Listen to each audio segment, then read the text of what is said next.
akan datang sekarat kepada kita.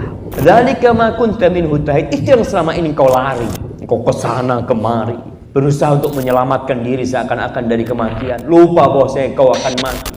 Mati itu tidak kenal umur. Jangan merasa yang muda, anak kayaknya masih panjang kehidupan anak. Iya, itu harapanmu. Dan tidak kenal tempat. Dimanapun kita berada. Apakah dewasa maupun anak-anak, apakah seorang alim ataukah seorang penuntut ilmu, apakah pejabat maupun rakyat biasa, ataukah pemimpin, penguasa maupun rakyat jelata, semuanya akan merasakan kematian. Jangan-jangan saya hari ini mati. Jangan-jangan tatkala kita berjalan mati. Jangan-jangan tatkala kita keluar rumah tidak bisa pulang kembali ke rumah karena mati.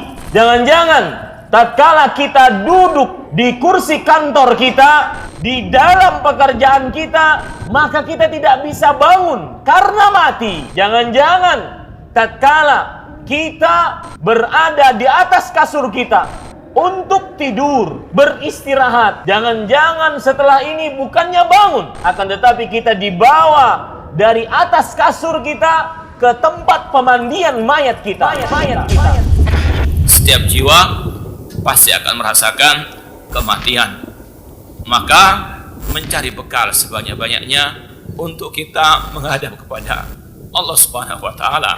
Jenderal bintang 4 dengan pasukannya dia di belakang, nggak akan kena peluru dia karena dijaga dengan ribuan pasukan. Bahkan dia menggunakan baju anti peluru.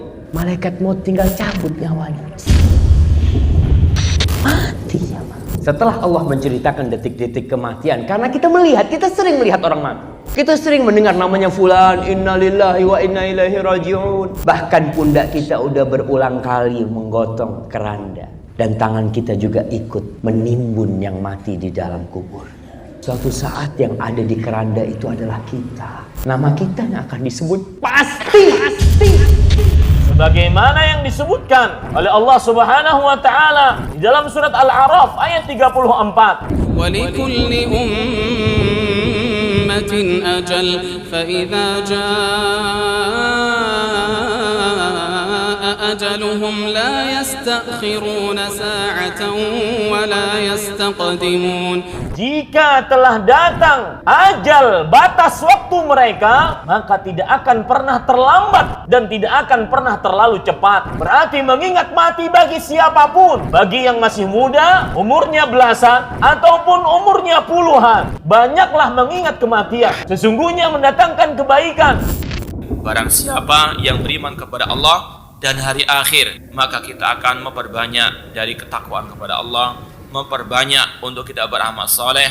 Karena itulah satu-satunya yang akan bisa kita bawa di akhirat kelak, yang bisa kita bawa menghadap Allah Subhanahu wa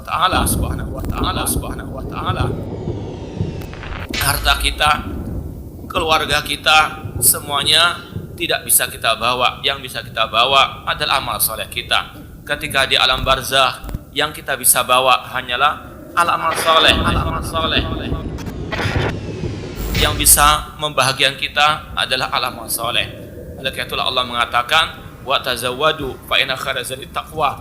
Berbekalah, dan sebaik-baik bekal adalah ketakwaan kepada Allah Subhanahu wa Ta'ala. Berapa banyak para pemuda yang pagi dan sore hari bisa tertawa padahal kain kafannya sudah disiapkan baginya. Berapa banyak anak kecil yang bisa diharapkan untuk panjang usianya, namun jasadnya sudah dimasukkan di kegelapan alam barzakh, di kegelapan alam kubur. Berapa banyak orang yang sehat walafiat, namun dia mati mendadak. Allah tidak akan mengakhirkan, tidak menunda kematian ketika sudah datang waktunya. Perbanyaklah mengingat penghancur segala kenikmatan, yaitu al-maut, mempersiapkan diri untuk menghadapi hari yang sangat dahsyat, yaitu al-yaum al-akhir.